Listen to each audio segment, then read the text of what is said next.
Selamat siang, kita kembali ke channel podcast Bicara Iptek. Kali ini memasuki episode 3 dengan menghadirkan narasumber yang sangat terkenal ya di bidang teknologi iklim, yaitu Bapak Profesor Dr. Insinyur Edwin Aldrian, MSc. Tema kali ini tidak tanggung-tanggung ya. Yang kita angkat itu adalah perubahan iklim, climate change, bagaimana perkembangan, kemudian kesiapan teknologi itu sendiri, kemudian kesiapan negara kita, Indonesia sebagai menuju global player ya. Seperti apa? Karena isu climate change ini sangat luar biasa sekali, sangat mendunia ya, sehingga perlu kita angkat dalam episode ketiga ini. Dan narasumber yang kami undang ini adalah yang sangat tepat gitu ya, Bapak Edwin, Profesor Edwin. Mungkin sebelum kita lanjut, lebih baik mungkin masih ada yang belum tahu ya, siapa itu Pak Edwin, Prof Edwin ya, bagaimana latar belakang pendidikan, kemudian pekerjaannya apa, mungkin bisa disampaikan Pak Edwin secara singkat. Silakan Pak Edwin. Ya baik, Assalamualaikum warahmatullahi wabarakatuh. Waalaikumsalam. Ini Pak Sadi ini sudah lama kenal dan muncul tenggelam dulu. Jadi lama-lama saya juga akrab sama beliau dan banyak sharing saya sama beliau juga. Dan tadi ditanya bagaimana riwayat saya. Saya itu bisa sekarang itu adalah Profesor Meteorologi dan Klimatologi di BRIN. BRIN ya, Badan Riset Inovasi Nasional. Ya, dan di situ saya sebagai masalah klimatologi saya mengkhususkan masalah perubahan iklim. Karena kenapa ini perubahan iklim? Karena saya itu sendiri sudah sekarang ini adalah anggota bureau dari IPCC. IPCC adalah lembaga khusus PBB dalam masalah perubahan iklim dunia. Jadi masalah perubahan iklim dunia ini ditangani oleh sekitar 34 bureau member di IPCC.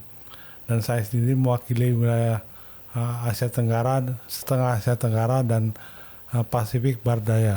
Jadi negara-negara dari Malaysia, lalu Filipina, Indonesia, dan mengarah ke arah timurnya. Jadi Australia, Selandia Baru, dan Kiribati dan macam-macam negara itu. Ini pembagian ini mengikuti apa yang ada di the World Meteorological Organization. Jadi Pak Sadi sudah kenal, kita merupakan bagian dari masyarakat itu. Dan di dalamnya saya sendiri sudah 2 kali kepilih di IPCC. Tahun 2015 dan kemarin tahun 2000. Sebagai apa di situ Pak Prof? Sebagai bureau member. Oh, bureau member ya. Vice Chair, bukan Vice Chair. Ya. Lengkapnya adalah Vice Chair Working Group 1 IPCC. Jadi saya menangani masalah Working Group 1, yaitu masalah saintifik, masalah perubahan iklim. Jadi memberi gambaran pada masyarakat apa itu perubahan iklim dan sebagainya. Jadi tanpa kita melakukan apapun. Jadi yang dilakukan dalam masyarakat ini biasanya kan ada 2, adaptasi dan mitigasi. Yang adaptasi diurusin oleh Working Group 2 dan mitigasi Working Group 3. Jadi Working Group 1 itu memberi masalahnya apa dan apa sebagainya. Dan itu saya rasa sudah cukup. Kalau kita memberi gambaran yang cukup, makanya nanti pemerintah akan bergerak. Nah, selama ini kita sudah lumayan mengendalikan pemerintah, tapi kita bukan memberi resep. Jadi kita tidak membuat resep, kebijakan itu dilarang untuk IPCC. Jadi IPCC kita memberi gambaran perubahan itu bagaimana. Kayak sekarang ini kan, saya baru tadi pagi di dalam Grab membaca katanya dalam setahun ini kita akan mengalami 12 bulan sebagai semuanya melebihi 1,5 derajat, katanya begitu. Oh, kenaikan suhu. Iya, kenaikan suhu. Jadi katanya kemarin ini kan sudah ditakutkan katanya tahun 2030. Nah sekarang tahun 2024 aja sudah mulai ada tahun yang sudah kelebihan semuanya. Dan ini memang satu gambaran yang sudah ditakuti oleh pemimpin dunia atau Sekjen PBB mengatakan bahwa kita tuh bukan zamannya lagi pemanasan global, tapi kita zamannya hot boiling, sudah mendidih dunia. Boiling ya. Boiling. Nah itu suatu ketakutan yang bisa di dunia ini ada yang menjadi takut sekali ya, bencana-bencana akan semakin meluas. Ini ada masalah-masalah di BMKG, di BNPB dan sebagainya. Nah kebetulan saya juga adalah sekarang mencalonkan diri sebagai Dewan Pengarah BNPB. Nah kita masih menunggu kapan Steering Committee ya dari Dewan di Pengarah BNPB ya, Badan Nasional Penanggulangan Bencana. Nah nanti akan dibawa ke DPR dan DPR-nya sendiri masih digodok karena kita akan pemilu hari Rabu mendatang. Jadi setelah itu akan digodok dan sebagainya. Jadi akan ada DPR baru dan menggodok itu. Jadi saya mengajukan diri sebagai Dewan Pengarah di BNPB. Ya, sebelum lanjut mungkin ya Pak Edwin kan Ya. background-nya kan sekarang sudah profesor ya, sudah pendidikan puncak ya. Ya. Masa-masa bisa nggak dijelaskan masa-masa Bapak S1, S2 di mana, kemudian S3, kemudian profesor tahun berapa? Kayaknya paling termuda kalau nggak salah ya. Iya, tahun 2004 loh. 2004 ya dulu ya. Nah, mungkin bisa dijelaskan undergraduate-nya di mana? Ya saya S2, S3 ya. undergraduate saya di Kanada menempuh dalam 4 tahun, lalu 2 tahun di Jepang di Nagoya, lalu setelah itu 3 tahun di Jerman, 3,5 tahun. Berarti 3 negara ini ya? Ya benar, 3 negara dan 3 benua Pak. 3 negara, 3 benua. Profesor sudah, jadi sudah puncak ya, tinggal Ya sudah bagaimana puncak, saya bingung juga. ilmu-ilmu ini Lagi. ditularkan kepada generasi muda ya, Ya. yang bisa itu. Mungkin kalau biodatanya kan memang cukup ringkas, tapi memang saya pikir para penonton atau pemirsa juga sudah tahu ya, karena Pak Edwin ini banyak mengikuti kegiatan internasional juga gitu kan, jadi wakil Indonesia dan itu ya. Sekarang mungkin kita setelah lihat mengetahui biodata Pak Edwin, mungkin menurut Pak Edwin itu kondisi saat ini seperti apa sih? Kondisi saat ini terkait dengan climate change Ya itu seperti tadi digambarkan. yang digambarkan tadi itu, bahwa bukan lagi penurunan suhu, tapi ini boil ya. Ya boil. Itu memang lebih menakutkan lagi gitu. Jadi maksudnya aksi mitigasi kita sangat dibutuhkan. Mitigasi kita sangat dibutuhkan seperti itu. Jadi kondisi saat ini seperti itu, permasalahannya seperti itu, sehingga apa yang disampaikan Pak Prof Edwin tadi itu betul-betul kita harus sadari gitu ya. Bahwa tahun saat ini tuh kondisinya seperti itu ya. Jadi memang perubahan iklim itu bukan hanya isu, tapi memang sudah mendunia ya. Saya dulu tadinya sebagai orang yang tidak begitu paham itu, saya pikir ini permainan dunia, permainan negara-negara besar gitu ya, yang mau cari-cari proyek atau apa gitu. Tapi nah, saya selalu bilang, kenapa sih kalau es mencair 1 derajat? Memangnya kenapa? Tapi ternyata itu dampaknya luar biasa ya dalam seperti itu. 1 derajat di kutub berarti 8 derajat. Iya betul itu. Jadi kalau kita lihat tadi itu kondisi saat ini kita sudah tahu permasalahannya, sudah tahu kan permasalahannya. Kemudian bagaimana Pak Prof lihat perkembangan lingkungan strategis mulai dari global ke nasional gitu ya. Mungkin bisa diceritakan nggak yang secara global di dunia itu bagaimana sih orang mengantisipasi pakar-pakar dunia itu saat ini gitu. Terus nasional bagaimana gitu, seperti itu. Ya kalau secara nasional kan kita butuh adaptasi dan mitigasi. Adaptasi itu misalnya orang dipinggirkan yang lebih tinggi sebagainya. Kalau mitigasi itu seperti kita misalnya mengenalkan renewable energy. Jadi kita harus mengantisipasi masalah itu. Sekarang ini saya dengar mereka ingin membentuk Kementerian Masalah Iklim. Oh, kementerian rencana ya? Nggak tahu kementerian atau apa gitu. Tapi setingkat itulah. Saya juga bingung. Karena itu masalah energi bisa aja kita mengadakan semua yang diganti memakai listrik, tapi tenaga untuk yang terus menerus, jadi baterai dan sebagainya. Baterai menjadi penting sekali dan itu bisa kalkulasi bagaimana caranya suatu negara pindah ke baterai. Selain itu kita membutuhkan energi untuk Indonesia. Jadi saya memperkenalkan bagaimana Indonesia masalah renewable energy. Kalau saya masalah itu juga udah banyak yang saya bicarakan. Misalnya kita memakai energi dari angin, dari gelombang dan sebagainya. Jadi sudah banyak sekali. Yang penting bagi Indonesia sekarang itu kita tuh ada negara yang paling banyak gunung apinya, Pak. Ya. Paling banyak gunung api. Jadi kita punya sumber energi geotermal. Geotermal ya. Ya kebetulan ada saudara kandung saya juga bekerja di perusahaan geotermal. Dan ini perusahaannya dia kerjanya juga nggak habis-habis. Karena itu dibutuhkan terus-menerus. Kalau kita lihat secara nasional misalnya di Indonesia, yang saya tahu itu ada Dirjen Perubahan Iklim di Kementerian LHK. Itu kan masih tingkat eselon 1 ya. Betul. Kalau misalnya diangkat jadi satu kementerian mungkin karena ini dampaknya luar biasa ya. Ya makanya tadi saya dengar katanya mereka membuat ini ada usulan dari penasihat presiden membuat kementerian yang berurusan pada masalah iklim. Katanya begitu. Tapi kalau ini kan agak bertumbang tindih sama kedeputian klimatologi dan segala macam itu, Pak. Iya. Jadi kan saya bingung juga. Jadi sebenarnya menurut hemat saya juga ya memang di Indonesia ini banyak yang tumpang tindih. Iya betul. Dan kadang-kala juga susah untuk bersinergi gitu ya. Berkoordinasi tapi bersinergi sehingga masing-masing jalan. Padahal kalau kita bersinergi ya, saya pikir lebih memang kalau di BMKG itu kan memang kalau saya lihat isunya itu kan klimatologi kami operasional ya. BMKG itu adalah lembaga operasional, kalau bukan lembaga riset gitu. Jadi sehingga di BMKG sebenarnya tidak ada riset gitu harusnya. Hasil riset yang sudah proven dipakai di BMKG untuk operasional. Kalau riset misalnya di BRIN misalnya ya, atau di perguruan tinggi misalnya seperti itu. Nah, kalau kita lihat tadi secara nasional seperti itu kondisinya dan kita berharap memang sebaiknya memang ada yang mengurus ya. Karena kalau terlalu banyak yang mengurus tidak ada yang komandannya gitu ya. Betul. Kan sulit juga ya.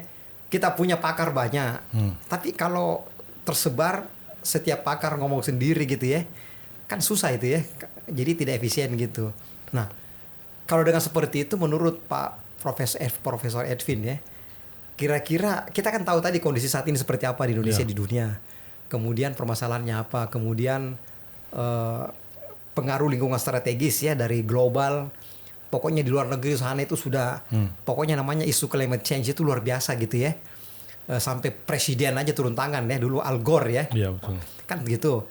Nah, kira-kira kondisinya diharapkan seperti apa sih untuk terkait dengan perubahan iklim ini? Ya, terutama di Indonesia. Bagaimana kondisinya diharapkan? Indonesia kan agak berat lah. Kita kan negara berkembang dan sementara dari dunia kita melihat perkembangan di Cina itu. Jadi sekarang tuh udah ada namanya reaktor nuklir yang generasi ke-7 ke-8. Oh gitu. Itu bisa dia punya bertahan reaktor nuklir sampai berapa jam bisa bertahan. Nah, sementara untuk tingkat yang lebih rendah masalah seperti contohnya hidrogen untuk masalah renewable energy sudah bisa digantikan oleh suatu tas ukurannya koper biasa kecil banget. Ukuran kertas A5 gitu, A4, A5 dan itu bisa menjadi sumber baterai yang bisa bertahan bertahun-tahun. Nah, itu masa depan energi seperti itulah yang kita butuhkan. Jadi memang tidak bisa kita menghindar dengan perkembangan teknologi ya. Betul. Karena dengan perkembangan teknologi itu kita bisa optimalkan ya. Karena dalam perkembangannya climate change itu terjadi karena populasi dan teknologi. Karena orang masalah membutuhkan teknologi misalnya untuk smelter nikel dan sebagainya gitu kan. Itu membutuhkan teknologi yang besar sekali dan itu tidak tergantikan. Nah, sementara kita membutuhkan itu dan bagaimana cara menggantinya. Jadi memang kalau saya melihat ini semuanya itu ujung-ujungnya akhirnya sumber daya manusia juga. Betul, kan? Iya. Jadi kalau kita sumber daya manusia kuat, maka kita bisa melakukan hal-hal yang terkait dengan perubahan iklim tersebut. Menurut Pak Prof. Edwin ini bagaimana SDM kita di Indonesia ini terkait dengan yang climate change ini teknologinya bagaimana? Apa kita sudah siap atau memang masih belum siap SDM-nya gitu?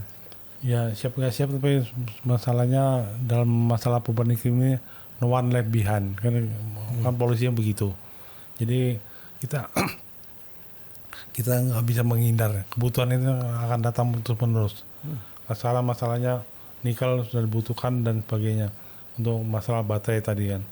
Jadi saya rasa suatu saat dunia itu harus membebaskan masalah nuklir. Jadi semua negara punya nuklir masing-masing dan tapi tetap terkungkung dan dikontrol dengan baik. Kita nggak bisa menghindar lagi.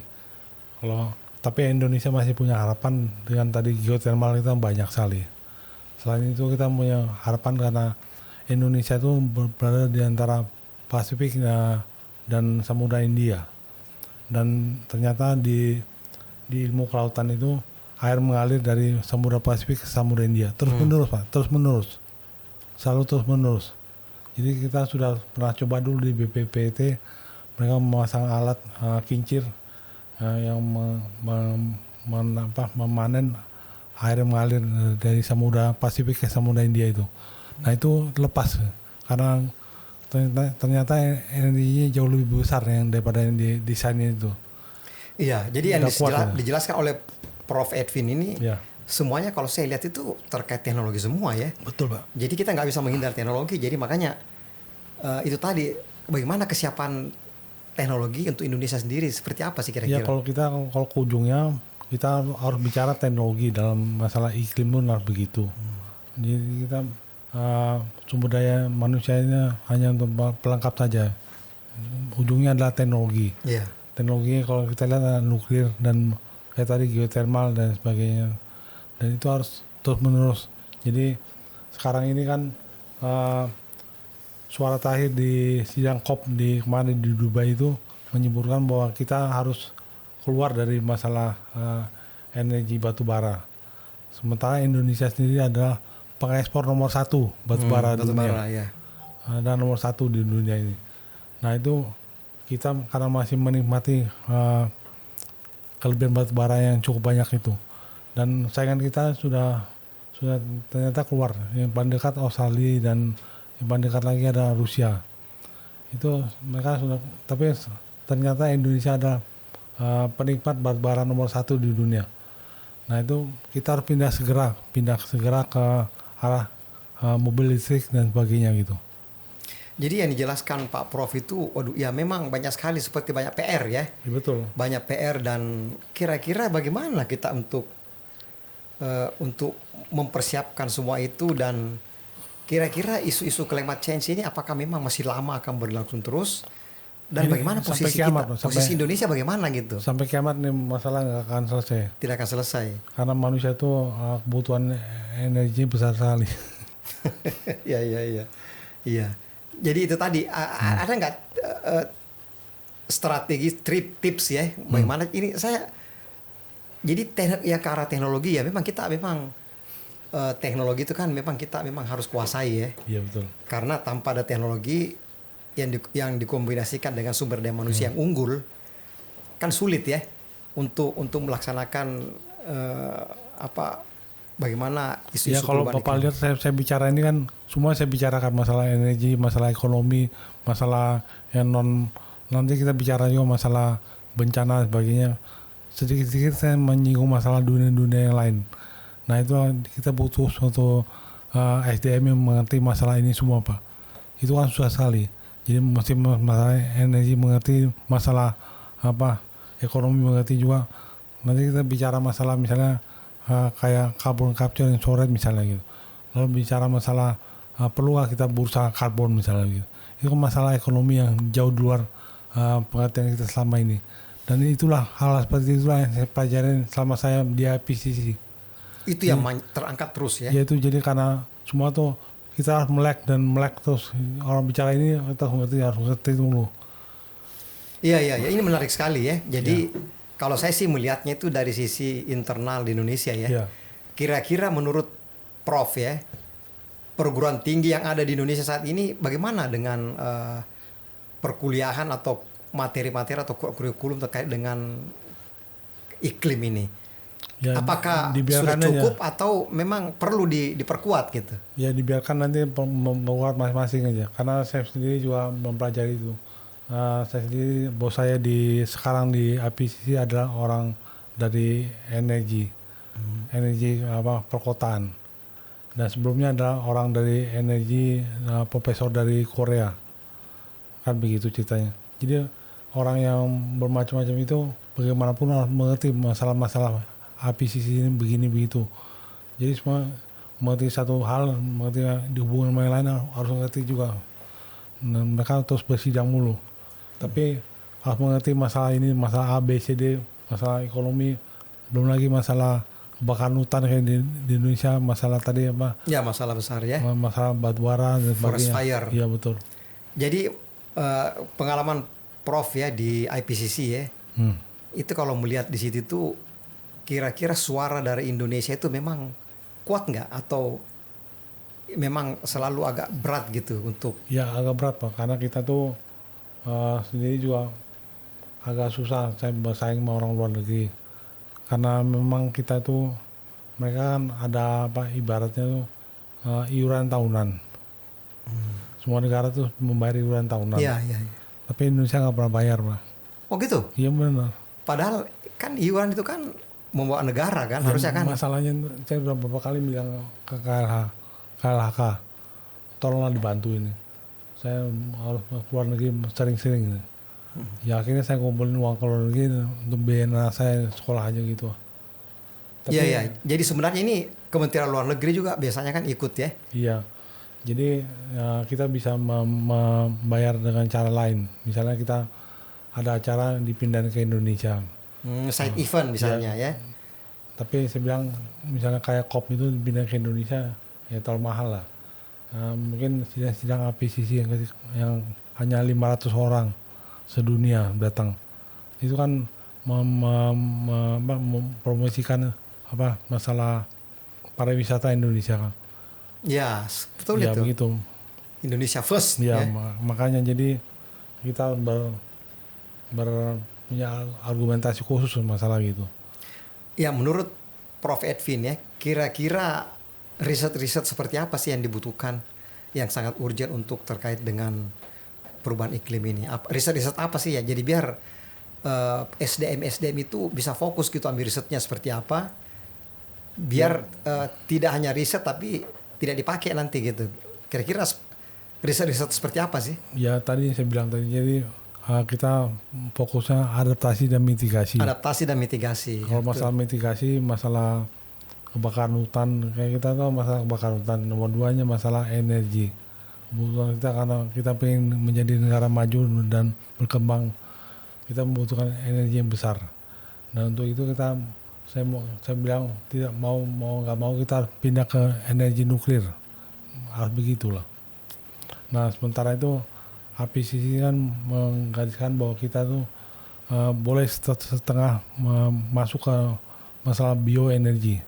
Bioenergi. Ya, tapi katanya jangan permanen, itu kan hanya sebentar aja. Misalnya gitu kan. Dari IPCC mengatakan begitu.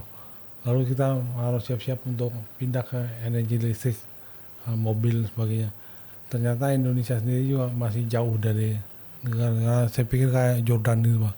Jordan itu kan negara yang saya pikir negara di Timur Tengah yang kayaknya cuek-cuek banget, tapi ternyata mereka kalau kita pesan Grab pasti keluarnya mobil listrik.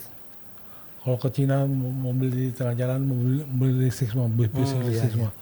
Jadi masih jauh, masih banyak yang kita perlu benahi gitu. Ya jadi memang sampai kiamat ya. Iya betul, sampai kiamat. Jadi kita nggak bisa berhenti dan perlu ada dorongan dari pimpinan nasional ya. Iya. Tidak bisa hanya para periset, para profesor riset yang berjuang, tapi harus didukung oleh pimpinan nasional. Untuk itu saya pikir untuk kelancaran dari program climate change ini, bagaimana kita melakukan adaptasi dan mitigasi ya, terutama mitigasi, tentu perlu pemerintah, pimpinan nasional membuat kebijakan atau istilahnya itu policy ya. Misalnya bagaimana kebijakan itu, bagaimana kita mengatasi atau menghadapi perubahan iklim kan. Itu kan kebijakannya seperti itu. Kemudian dari kebijakan itu akan dibuat strategi. Beberapa strategi, misalnya 1, 2, 3 strategi untuk melaksanakan kebijakan itu ya. Misalnya penguatan dan pengembangan SDM, kemudian penguatan dan pengembangan infrastruktur, kemudian apalagi namanya itu ekosistem dari inovasi-inovasi itu sendiri ya. Kemudian dari setiap strategi itu tentu ada upaya-upaya ya. Misalnya untuk pengembangan penguatan SDM, misalnya sekolah, ya kan, bagaimana kita menyekolahkan S2, S3 di luar negeri atau di mana gitu untuk terkait dengan bidang climate change seperti itu. Ya itu untuk kita perdalam ini, karena tanpa ada kebijakan, strategi dan upaya ini sulit kan. Kita tidak terarah nanti gitu, kita diombang-ambing oleh dunia kan. Betul. Nah itu makanya kira-kira menurut Prof, kira-kira kebijakan-kebijakan yang kita perlukan, kemudian strateginya apa dan upayanya apa, ada nggak bisa yang secara garis besar gitu? Karena ini yang mesti kita suarakan ke pemerintah. Iya betul. Jadi Iya kan? saya mikirnya kalau adaptasi mungkin masalah tadi kebakaran hutan dan sebagainya gitu. Misal kalau energi dan sebagainya. Dan selain itu kita masalah climate change ini masalah yang menyangkut semua aspek kehidupan. Dari orang bangun tidur sampai tidur lagi kan. Semua ini masalah climate change. Masalah perkotaan, masalah heater, masalah apa, semuanya masalah climate change. Jadi kita bagaimana membangun kota yang bagus supaya tidak membuang energi sembarangan dan sebagainya. Tapi semua itu ada climate change. Dan kita perlu untuk pelan-pelan mendisiplinkan diri untuk masalah itu. Saya dengar misalnya kemarin itu karena perang di Ukraina Rusia. ya, jadi negara Eropa itu sampai menghemat listrik lumayan. Saya kan sering ke Swiss Pak, jadi hampir minimal 5-7 kali saya ke Swiss tiap tahun. Dan di sana tuh ternyata tahun belakangan ini mereka menaikkan temperatur dari heater di rumah itu. Jadi misalnya berapa dinaikkan lagi. Jadi orang biarkan kedinginan. Jadi itu terjadi krisis gitu dengan ada perang gitu ya. Jadi mereka menghemat listrik dengan cara begitu. Nah itu kan hampir semua aspek kehidupan itu tergantung masalah climate change. Kayak gitulah, makanya kita hati-hati. Iya. Jadi memang isu climate change ini tidak bisa dibicarakan oleh satu pihak, tapi memang harus berinteraksi ya. Betul. Bersinergi kepada berbagai bidang ya, disiplin, dan tadi disampaikan bahwa memang mau tidak mau harus ada kebijakan ya dari policy dari pimpinan nasional, bagaimana kita mengikuti perkembangan dunia ya. Seperti itu, dan memang pakar-pakar kita juga sudah siap, sehingga pakar-pakar inilah akan memberikan masukan kepada pemerintah ya. Betul. Dalam hal ini presiden bagaimana harus berbicara di Dewan Keamanan PBB misalnya, atau di internasional ya, apa yang harus disampaikan oleh Indonesia gitu kan, terkait dengan itu dan upaya-upaya yang kita lakukan mulai SDM, infrastruktur dan sebagainya. Ya kita berharap suatu waktu nanti ada presiden Indonesia di sidang umum PBB menyampaikan bahwa kita harus begini ABCD dan sebagainya. Iya, kita berharap ya. Ya, berharap. Jadi apa yang Prof sampaikan bahwa kita ingin nanti pimpinan nasional kita, pimpinan tertinggi kita atau presiden bisa berbicara di Dewan Keamanan PBB terkait dengan betul.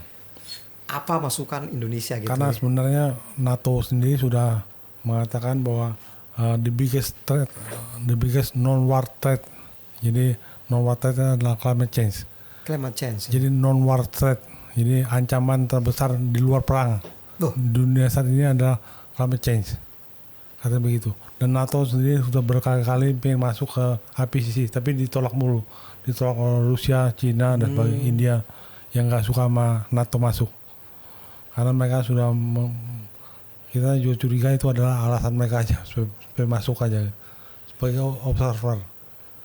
Nah ini masih nggak bisa masuk mereka.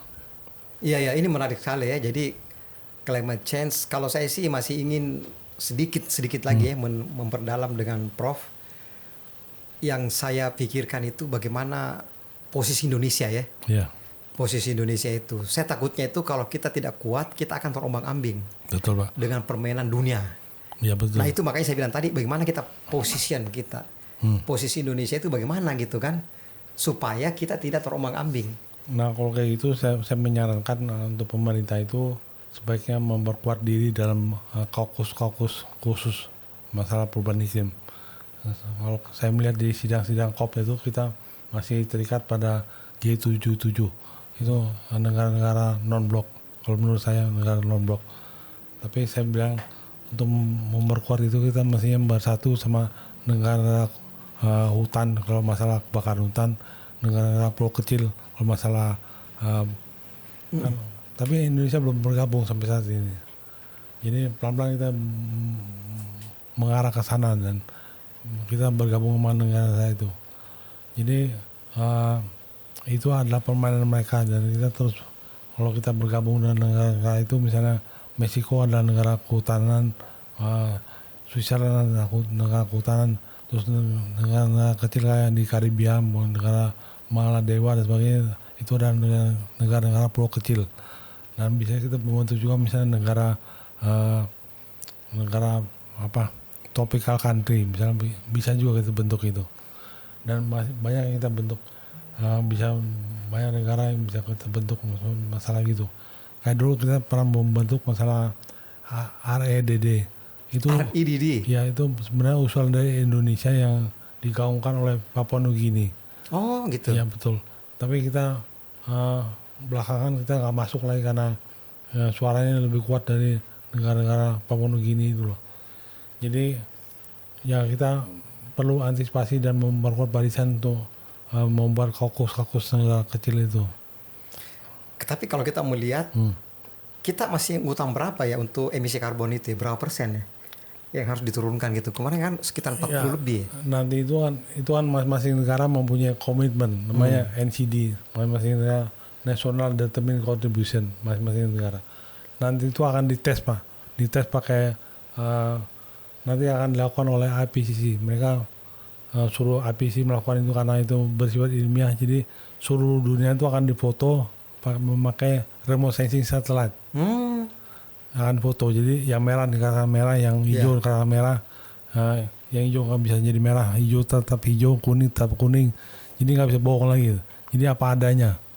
Rencana itu mereka menamakan Global Stocktake. Nama istilahnya Global Stocktake.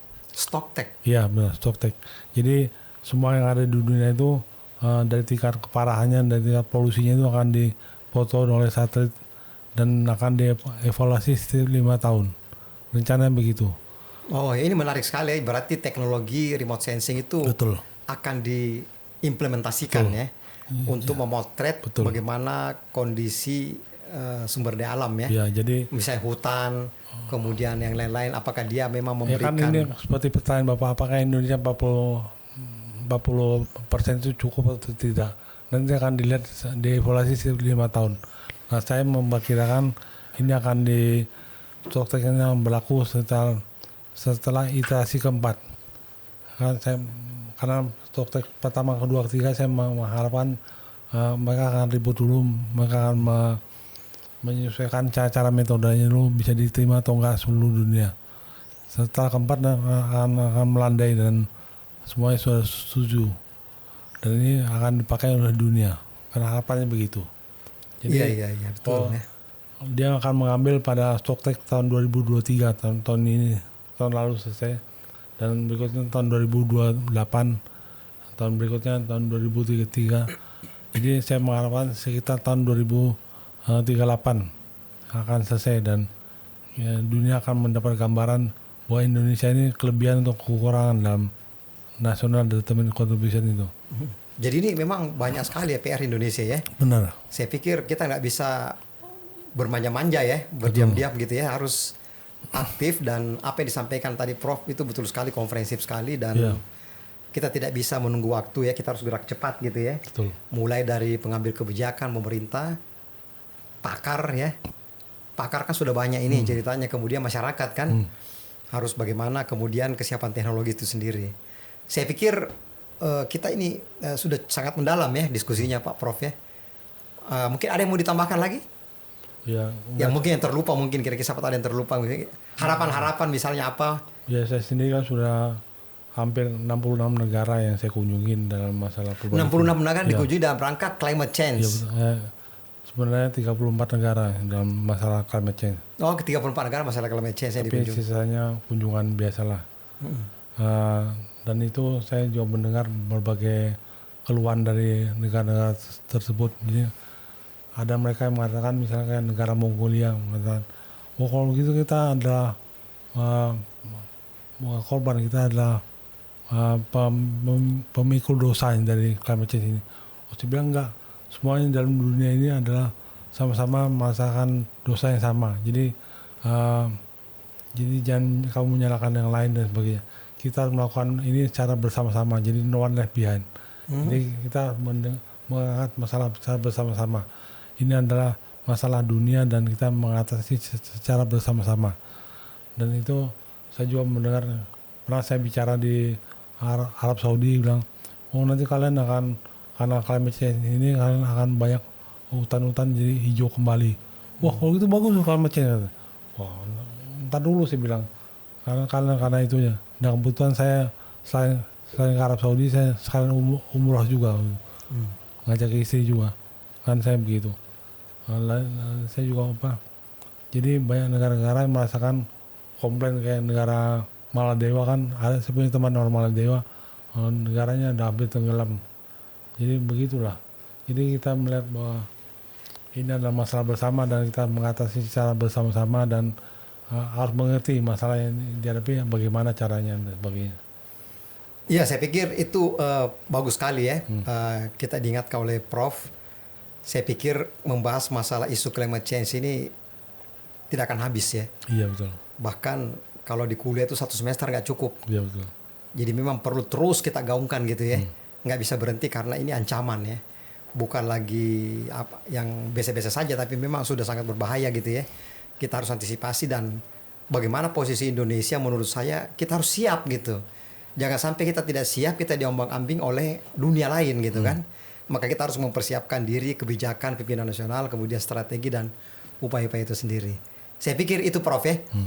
Terima kasih atas penjelasannya dan mudah-mudahan nanti kita bisa perdalam ya yang pada episode selanjutnya. Dan ini adalah tema yang menurut saya sangat penting ya untuk kita pahami karena isu perubahan iklim itu sudah di depan mata. Dan negara-negara lain sudah berbondong-bondong ya, berkejar-kejaran, baik itu mempersiapkan teknologi maupun mempersiapkan untuk mitigasi seperti itu.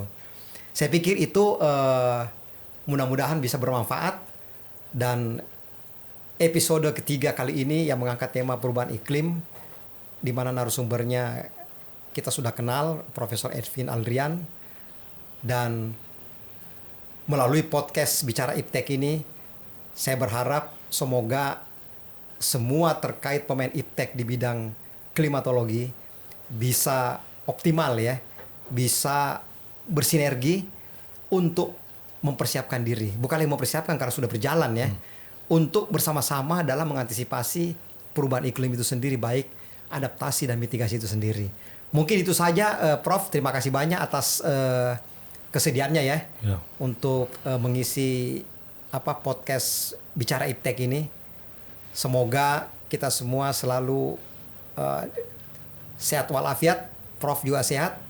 Mudah-mudahan kita Indonesia terus memperkuat teknologi untuk antisipasi climate change ini sendiri. Mungkin demikian, terima kasih. Wabillahi taufiq wal hidayah. Wassalamualaikum warahmatullahi wabarakatuh. Terima kasih. Ya.